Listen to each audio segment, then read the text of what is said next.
আজকে আমরা চন্দনেশ্বরে এসেছি মিহুকে নেল করাতে। সকাল থেকে বৃষ্টি, এখন একটু কমেছে, তবে আকাশ মুখ ভার করে রেখেছে, যে কোনো সময় দূরে এলো বলে। এই এখন যাচ্ছি মন্দিরের পথে। মিহু তার বাবার কোলে ঘুমিয়ে পড়েছে।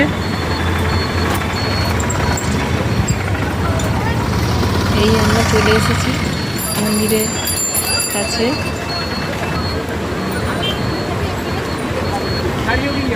বৃষ্টি হলে কি হবে, লোকজন আছে, ভালোই আছে।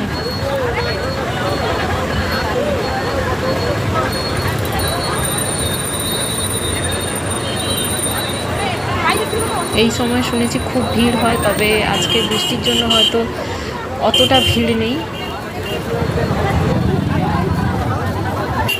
এই আমরা মন্দির প্রাঙ্গণের ভেতর ঢুকলাম। এই সাইডে টিকিট কাটার ব্যবস্থা আছে, তো ওর বাবা টিকিট কাটতে গেছে।